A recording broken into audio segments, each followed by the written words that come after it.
Assalamualaikum warahmatullahi wabarakatuh. Perkenalkan, nama saya Fizali Lamsa. Saya dari Prodi Manajemen. Saya dari kelompok 8.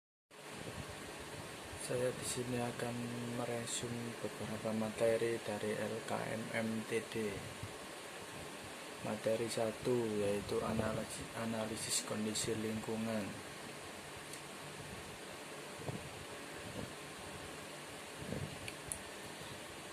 Analisis kondisi lingkungan. Analisis yaitu penyelidikan terhadap suatu peristiwa seperti karangan, perbuatan, dan sebagainya untuk mengetahui keadaan yang sebenarnya. Kondisi yaitu keadaan sesuatu yang secara langsung maupun tidak langsung menyebabkan perubahan. Sedangkan lingkungan yaitu keadaan di sekeliling dan sekitar Anda. Tujuan analisis kondisi lingkungan yaitu untuk mengidentifikasi atau faktor penghambat dan pendukung kegiatan kondisi suatu lingkungan. Potensi positif penunjang kegiatan. Perumusan gagasan awal. Tujuan yaitu menetapkan gagasan awal yang sesuai dengan hasil analisis kondisi lingkungan secara kreatif, efisien, dan berbasis realita.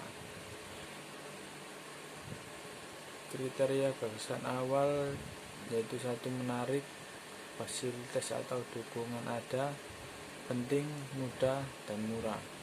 Memandang ke depan berdasarkan titik tolak situasi sekarang. Pertimbangan pilihan kegiatan dalam organisasi yaitu kriteria. Ada beberapa kriteria yaitu 1. Penting mendesak, 2. Tidak penting, 3. Mendesak, 4. Penting tidak. Materi 2 yaitu rencana kerja dan kepanitiaan. Tujuan materi ini yaitu Anda dapat memahami pentingnya rencana kerja dan kepentingan sebagai instrumen perencanaan dan manajemen dalam rangka mencapai tujuan dan program-program organisasi.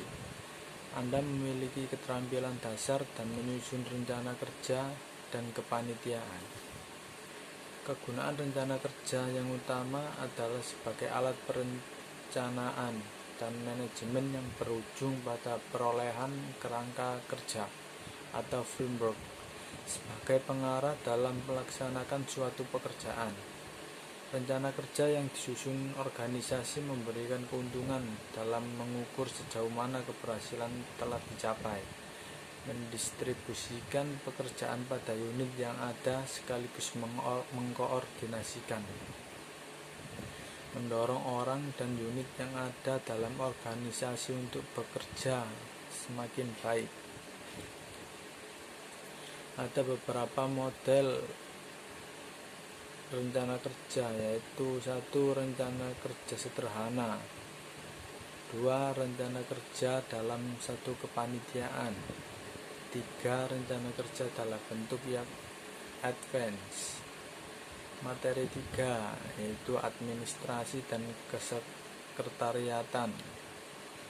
Sasaran belajar. Mahasiswa mampu menjelaskan arti, fungsi, dan prinsip-prinsip administrasi kesekretariatan dalam berorganisasi. Mahasiswa mengenal berbagai bentuk surat, sistem kendali surat, dan sistem mengarsipkan surat.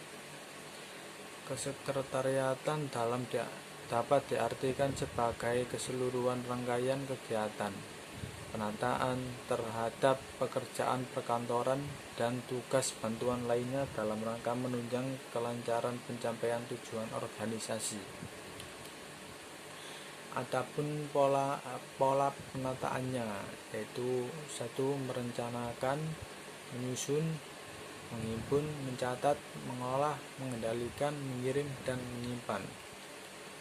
Tujuan dari administrasi yaitu memperlancar lalu lintas dan distribusi informasi ke segala pihak baik internal maupun eksternal, mengamankan rahasia organisasi, mengelola dan memelihara seluruh dokumentasi organisasi yang berguna bagi kelancaran pelaksanaan fungsi organisasi.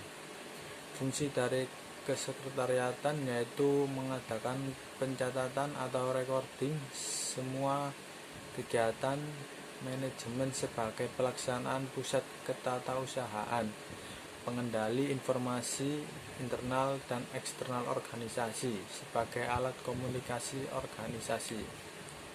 Materi 4 yaitu pengendalian motivasi. Pengendalian motivasi sangat diperlukan. Hakikat motivasi, pengambilan keputusan, pengendalian konflik. Pengendalian motivasi.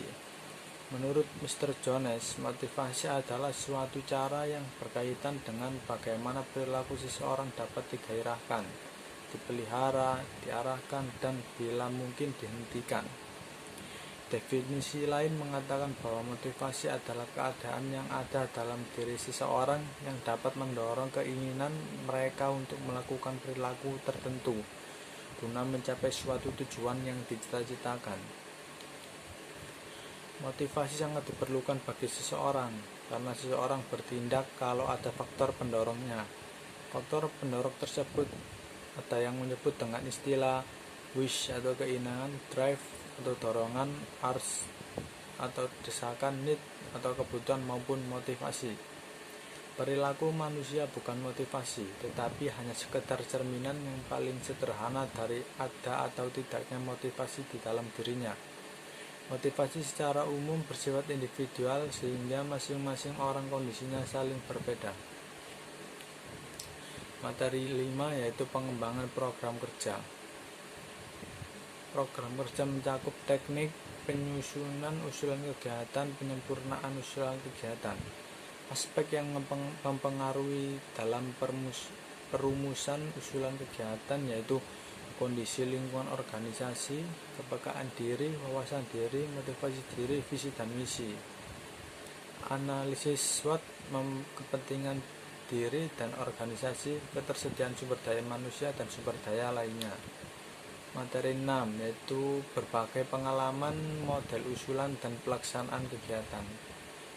Optimalisasi kegiatan mahasiswa dalam mengembangkan soft skill dan hard skill di era pandemi. Apa itu soft skill dan hard skill?